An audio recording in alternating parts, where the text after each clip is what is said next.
Muito bem, pessoal, bom dia. Andréia, é uma pena não estar aí com vocês hoje. Eu que tive presente nos 15 anos de comemoração da Arela, é uma felicidade estar aqui hoje nos 20 anos de comemoração. A gente piscou e chegou, né, Andréia? Então, hoje a gente vai falar um pouco sobre nutrição na Arela, das alterações metabólicas e de quanto a abordagem clínica nutricional poderia nos auxiliar a combater essa evolução mais rápida de doença que está acontecendo por conta da própria alteração metabólica.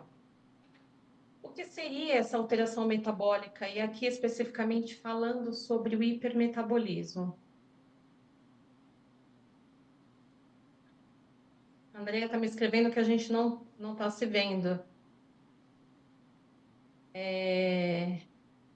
Vamos lá. Então, assim, em relação ao hipermetabolismo, a gente tem aí um gasto energético aumentado. Então, os pacientes apresentam-se em estado hipermetabólico, gastam pelo menos 30% a mais de energia do que gastavam sem a doença, isso em repouso. A gente tem que 50% a 60% dos pacientes se apresentam nesse estado hipermetabólico, e o que cursa, né, o que causa esse hipermetabolismo? É o agravamento de doença.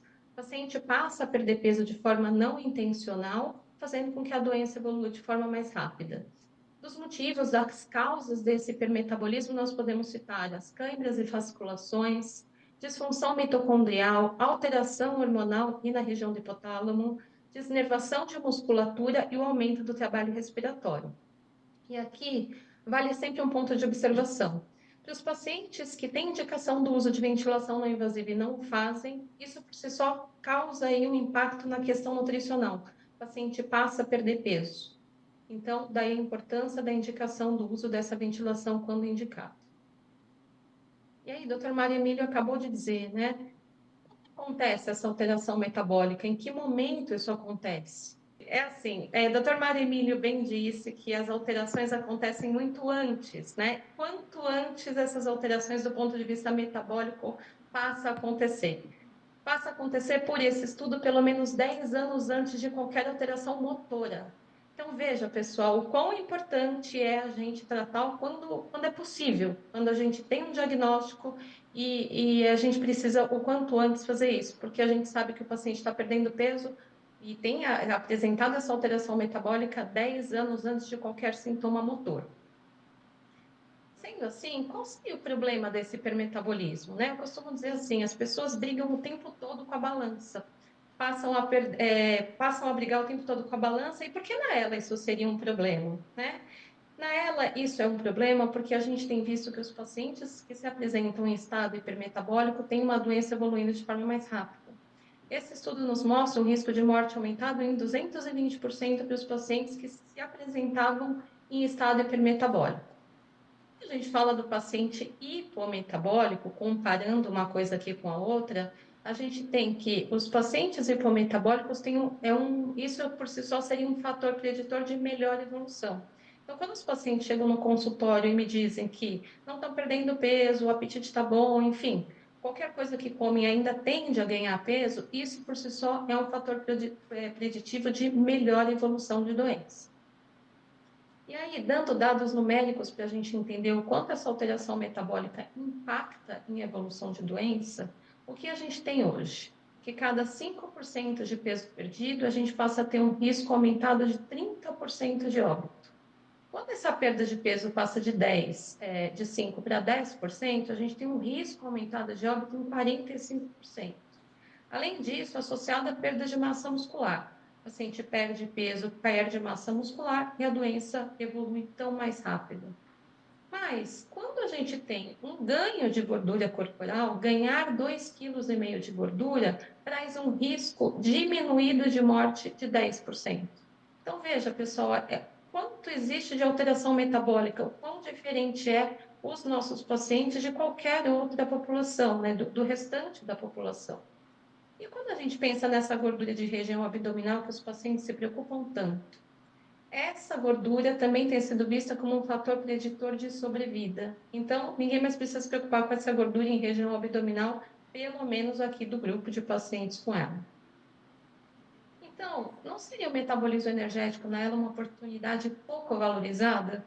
Se a gente sabe que a fisiologia do neurônio exige grande quantidade de energia, né, de substrato energético, não seria, pelo menos em parte, explicada essa morte neuronal por conta de deficiência energética? Então, certamente sim, né? O metabolismo energético nela hoje é uma oportunidade pouco valorizada. No momento que a gente compreender melhor essa biologia metabólica, isso vai nos levar a alvos terapêuticos, tanto da nutrição, eu não tenho dúvida que em relação a outros medicamentos também. Então, do ponto de vista nutricional, como a gente levaria um paciente que está em estado, um balanço energético negativo, que ele está gastando muita energia por conta desse erro metabólico que acontece aí por evolução de doença e até antes do próprio diagnóstico, a no mínimo um balanço energético neutro, onde ele conseguisse consumir uma quantidade de energia suficiente para suprir esse gasto que está tão aumentado. Como a gente faria da nutrição? Ou como a gente chegaria a um balanço energético positivo, de forma a dar mais energia para esse paciente para compensar esse gasto? A gente acabou de ver que quando o paciente ganha peso, ganha gordura, isso protege. Como a gente faria isso da parte da nutrição? E aí que a gente pensaria numa dieta hipercalórica. Então, a gente daria mais caloria para esse paciente. Mas hipercalórica às custas de quê? Às custas de carboidrato, às custas de proteína ou às custas de gordura. O que isso traria de diferença para esse paciente? Ou será que só dar mais caloria já seria suficiente? É claro que o que é que os estudos pensam, né? Da onde parte as primeiras ideias? 1 grama de carboidrato nos fornece 4 calorias. 1 grama de proteína também nos fornece 4 calorias, mas 1 grama de gordura nos fornece 9. De forma que é muito mais fácil a gente chegar a uma dieta hipercalórica com uma quantidade maior de gordura. A questão é saber, a gordura nos protegeria também de ingestão alimentar ou a gordura seria protetora só do ponto de vista de composição corporal? E os estudos nos começaram lá em 2004, até antes disso, mostraram em modelos animais que dietas ricas em gordura trariam impacto positivo em sobrevida desses modelos animais. E mais recentemente, 2014, 2020, agora também 2024, também mostrando que a gente poderia ter um reflexo positivo também nas pessoas com ela. Sendo assim, qual seria o problema de consumir uma grande quantidade de gordura, né? Quando eu falo sobre isso para os pacientes, a primeira pergunta vem, mas o aumento de colesterol e o aumento de triglicérides, né? O que isso impactaria também a evolução da doença? Eu já tenho ela, agora eu vou ter um risco de doença cardiovascular? Então, a gordura parece ser protetora de composição corporal e de ingestão alimentar e também do ponto de vista de dislipidemia. Os pacientes que apresentam, ao longo do tempo, os estudos foram mostrando que os pacientes que se apresentavam com aumento de colesterol e um aumento de triglicéridos, este grupo de pacientes tinha uma doença evoluindo de forma mais lenta. Os estudos mostram que, como os fosfolipídios e o colesterol são essenciais para a formação da membrana axonal, mais gordura protegeria esse neurônio motor de morte. Então, em teoria, nós também não deveríamos nos preocupar com a dislipidemia. E aí que alguns estudos foram vindo e têm vindo ao longo do tempo sobre a questão de suplementar gordura. Será que a gente precisa chegar nessa dieta hipercalórica às custas de mais gordura? Esse primeiro estudo de 2020 foi nos mostrado em um dos nossos congressos dos quais nós participamos. E o que foi feito? Foi feita a suplementação com um módulo de gordura de 100 ml por dia. O estudo era randomizado, controlado, com grupos placebo, com grupo placebo. Então, um grupo recebeu o módulo de gordura e o outro grupo recebeu o placebo. 100 ml no dia, dando a este grupo de pacientes 405 calorias a mais, vinda só desse módulo de gordura. E o que foi visto? Eles não viram significância, todo o grupo, significância estatística relacionada à sobrevida. No entanto, quando eles estratificaram um grupo de evolução mais rápida da doença, aí sim eles entenderam que existia um reflexo positivo nessa suplementação de gordura. E aí que o mesmo grupo de pesquisa, agora em 2024, iniciou a segunda pesquisa também com esse mesmo módulo de gordura. A ideia agora é dar mais, uma quantidade maior, de 140 ml por dia, dando a estes pacientes em torno de 630 calorias a mais, para entender se a gordura é capaz de fazer o paciente recuperar o peso, mas se ela também teria um reflexo positivo em sobrevida. Então, pensando nisso, o que poderia dar errado, né? Eu falei para vocês que ganhar gordura corporal, a gente tem uma positividade em evolução de doença, né? Uma sobrevida diminuída, que a dislipidemia é protetora, mas o que poderia dar errado numa dieta hipergordurosa?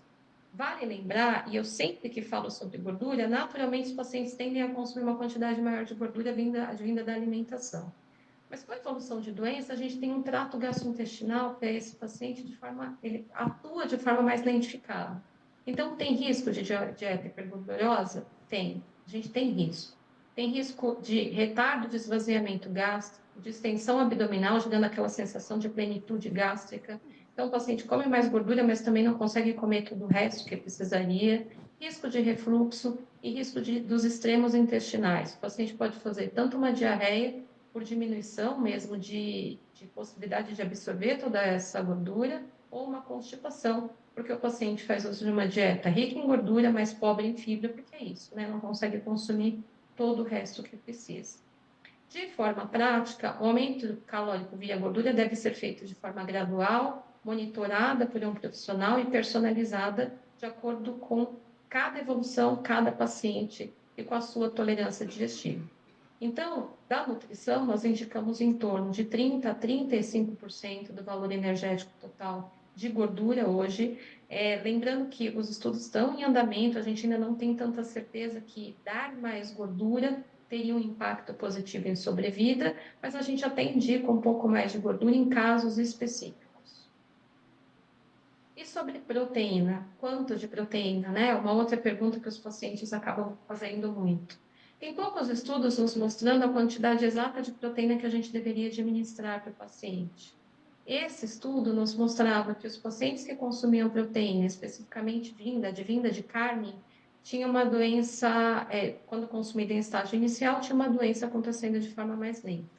Então, porque nós sabemos do catabolismo da doença, que esse paciente está perdendo massa muscular, a indicação acaba sendo de uma dieta mesmo rica em proteína. E quanto de proteína? Em torno de 1,2 a 1,5 gramas de proteína por quilograma de peso. E nós aumentamos para 2 gramas de proteína por quilograma de peso para o paciente que faz uso de medicação anabolizante por indicação médica. Dessa quantidade de proteína, em torno de 70% de origem animal e 30% de origem vegetal. E aí, a gente poderia facilitar a vida desse paciente indicando o módulo de proteína?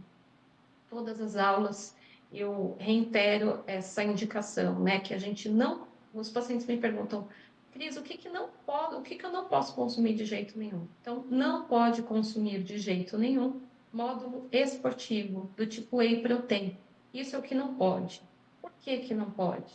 No whey protein, ele tem um aminoácido de cadeia ramificada que piora a evolução de doença quando consumido em grandes concentrações. Então, ao longo do tempo, grandes quantidades de whey protein poderia estimular a síntese de glutamato, contribuindo para a degeneração neuronal. Então, podemos fazer uso de módulo de proteína? Sim, com finalidade clínica, não finalidade fisiculturística. Daí a importância da indicação ser feita por um profissional que conheça a doença. E sobre o carboidrato? O carboidrato é tão menos dito, né? É estranho dizer que o carboidrato a gente fala menos e os pacientes, até familiares o pessoal da área da saúde, me pergunta menos sobre o carboidrato. Seria estranho dizer isso, já que eu falei para vocês que o neurônio motor ele está ávido de energia? O carboidrato não é aquele nutriente que nos dá energia mais rápida? E é isso que mostrou um estudo do ano passado, que não seria só dar mais carboidrato que se associaria a uma progressão mais lenta de doença, seria o tipo de carboidrato. Aqueles carboidratos que levam mais rápido, né, que a gente diz que de alto índice glicêmico, que ele tem por finalidade, ele acaba elevando mais rápido a glicemia, ele daria mais energia para esse neurônio motor e por isso talvez trouxesse um impacto aí em evolução de doença. Então, de forma geral, a gente não indica mais carboidrato, a dieta é normoglicídica, mas parece que o tipo de carboidrato importa, tá? A dieta só é modificada para hipoglicídica para aqueles pacientes que são, nós dizemos que são retentores de gás carbônico. O que quer dizer isso? Os pacientes que deveriam fazer uso de ventilação não invasiva e por qualquer motivo ainda não estão em uso. E sobre os nutracêuticos, tanto me perguntam, né? Eu devo fazer uso de vitamina, mineral, vitamina E, vitamina C, selênio, que, né? Da onde vem isso? De onde vem esses questionamentos? O estresse oxidativo associado à disfunção mitocondrial e à deterioração de cadeia, né, de transporte de elétrons traria um impacto negativo na neurodegeneração e poderia desempenhar um papel, inclusive, na patogênese da doença. Daí acaba vindo esses questionamentos. O que se sabe é que no sistema nervoso central, nós temos grande quantidade de espécies reativas de oxigênio, né? Radicais livres, são lixos celulares. E a gente tem menor quantidade de antioxidante atuando. Então, os estudos tentam provar se eu administrasse altas dosagens desses suplementos, dessas vitaminas, desses minerais, se eu teria algum impacto em evolução de doença, não só na ela, mas também em outras doenças neurológicas. O que os estudos nos mostram em relação a isso? Mostram que, apesar da gente ter, por exemplo, a vitamina E, um papel antioxidante, a vitamina C também, os carotenoides, nós não teríamos ainda estudos conclusivos indicando a necessidade de suplementação. O que os estudos mostram é que parece que, por exemplo, os carotenoides advindos de uma alimentação rica em carotenoide poderia ter um papel positivo em sobrevida, que não teria necessidade de suplementação, e sim de modular uma dieta de forma a ter esses nutrientes mais disponíveis para o nosso paciente. E sobre a creatina, que também é muito perguntado, né? Não só como um papel aqui atuando em radical livre, mas também como reserva celular e com redução de fadiga. Hoje nós também não temos evidências de necessidade de suplementação da creatina, tá? Ela não teve uma evidência comprovada tanto em benefício funcional quanto em sobrevida. Mas, então, de forma geral, a literatura recomenda que a alimentação seja completa, mais rica em antioxidantes, mas não haveria necessidade de suplementação. E aqui fica sempre, né, um ponto. Será mesmo que a gente não tem que prescrever nada? Eu preferia tanto tomar alguma coisa em cápsula, as pessoas me falam, parece que só alimentação é pouco. Então, pelo que as pesquisas nos mostram, a gente precisaria mesmo de uma dieta mais rica. Rica nisso, não com necessidade absoluta de suplementação. Mas vale um ponto importante. A gente tem no paciente com ela um consumo alimentar insuficiente por diversos fatores. A disfagia é um deles, né? O paciente tem uma dificuldade de engolir, tem a necessidade de mudança de consistência e por isso, só por isso, se mudar a consistência, faz com que o paciente consuma menor quantidade de antioxidantes. Por quê? Liquidificar, picar, preparar, enfim. Isso, por si só, já traria uma quantidade menor de antioxidantes. Então, em alguns casos, os suplementos acabam sendo muito bem-vindos. Quais são eles? Quando há ingestão alimentar insuficiente, quando o balanço energético é negativo, ou seja, o paciente está perdendo peso, existe uma alteração de composição corporal, o paciente está perdendo massa muscular. Quando a gente tem uma inapetência envolvida, o paciente tem menos fome, e nos casos agora que eu acabei de citar, da disfagia. Não necessariamente um suplemento só de antioxidantes, talvez um suplemento completo, que dê para ele os antioxidantes necessários, mas a quantidade de proteína, carboidrato e gordura. A gente tem hoje no mercado diversos suplementos, suplemento líquido, pó, hipercalórico, hiperproteico, módulo de gordura, módulo de proteína. Existiria um melhor para o paciente com ela? A resposta é não. A gente tem diversos suplementos que se encaixam, né, em determinadas situações clínicas. Então, são alguns pontos a serem considerados da experiência. Suplementação em pó acaba sendo melhor tolerada do que suplementação líquida. Porque o pó a gente consegue liquidificar com leite, na vitamina, colocar na alimentação, enfim, a gente muda sabor. A gente sabe que o paciente precisa fazer uso de suplementação durante um bom período. Então, para que ele tolere esse sabor, o suplemento pó acaba sendo mais viável. Do ponto de vista de indicação, Nós evitamos indicar qualquer suplemento nos intervalos entre as refeições. Aqui um exemplo, por exemplo, lanche da manhã. Se eu indico um suplemento hipercalórico ou hiperproteico, enfim, uma suplementação no lanche da manhã, eu atrapalho a refeição, o almoço. Aqui eu costumo dizer que não é um suplemento, é um complemento à alimentação. Eu dou para o paciente aquilo que ele não está conseguindo consumir. Se esse suplemento dificulta o alimento, para mim ele já não serve, tá? Suplementação, então, a gente acaba utilizando nos extremos, né?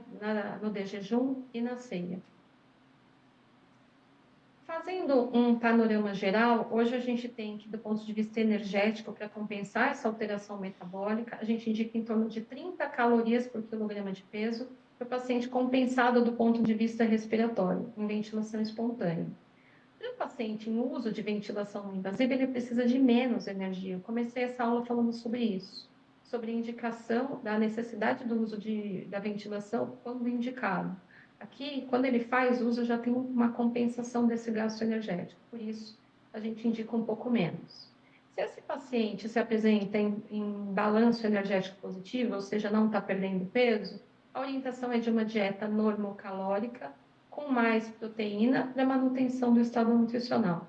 Acabo controlando o peso corporal a cada 15 dias, essa é a orientação, e o paciente precisa ser reavaliado do ponto de vista de composição corporal a cada 3 meses. A gente tem um balanço energético negativo e com capacidade vital forçada acima de 50%, eu faço adaptação de consistência de alimentação quando necessário, em caso de disfagia, mas eu já entro com prescrição de suplementação para evitar que a perda de peso aconteça. Continuo monitorando a cada 15 dias e controlando composição corporal a cada 3 meses. Mas quando a gente tem um balanço energético negativo com falha de suplementação oral e a capacidade vital está menor do que 50%, é possível que em algum momento aqui a gente precisa se reunir em equipe e fazer indicação de uma via alternativa de alimentação para eu conseguir atender as necessidades nutricionais desse paciente, tá? Mantenho, de qualquer forma, independente de ter ou não gastrostomia, esse paciente precisa continuar sendo monitorado a cada 15 dias do ponto de vista de peso e a composição corporal reavaliada a cada 3 meses. É válido, eu mostrei vários dados em relação à nutrição e à evolução da doença, tudo isso é relacionado à sobrevida. Mas é importante lembrar que a nutrição, o cuidado da nutrição é só parte, é parte de um todo, que é o que a gente está fazendo aqui hoje, né? Várias áreas falando para o paciente para que a gente leve um melhor cuidado e, mais do que isso, mais informação. A gente sabe que o paciente cuidado por uma equipe multidisciplinar que conhece a doença, que conhece todas essas características de doença, que é diferente de todo o resto da população, faz com que esse paciente viva mais e viva melhor, né? Então, a equipe tem por objetivo manter a funcionalidade de forma independente, gerenciar sintomas tanto motores, quanto respiratórios, quanto cognitivos, manter ou recuperar a situação nutricional desse paciente. Mas mais do que isso, é dar autonomia para esse paciente não ter que ficar em casa. Não resolve nada a gente reabilitar, lutar tanto da parte da nutrição, da fisioterapia, de todas as áreas, e manter o paciente preso dentro de casa. A gente está aqui para dar mais qualidade à vida desses pacientes. Finalizando, a gente tem hoje a nutrição como um fator modificador do curso da doença, então o estado nutricional adequado está associado a maior sobrevida e melhor qualidade de vida. Nós já sabemos que a perda de peso, perda de massa muscular, essa alteração de composição corporal que acontece por conta dessas alterações metabólicas, aceleram a progressão da doença, de forma que a intervenção nutricional precisa ser feita de forma precoce. Vamos lembrar que a alteração metabólica está acontecendo 10 anos antes de qualquer sintoma motor acontecer. Então, quanto antes a gente iniciar essa intervenção nutricional, melhor. Inflamação e estresse oxidativo, hoje a gente não tem evidências para o uso de antioxidantes específicos, isso não traria resposta ainda em evolução de doença. A abordagem do nosso paciente é interdisciplinar e o futuro da nutrição, ainda muito possivelmente, a gente precisa entender essas alterações metabólicas para criar biomarcadores nutricionais e inflamatórios para personalizar ainda mais a nossa indicação de suplementação.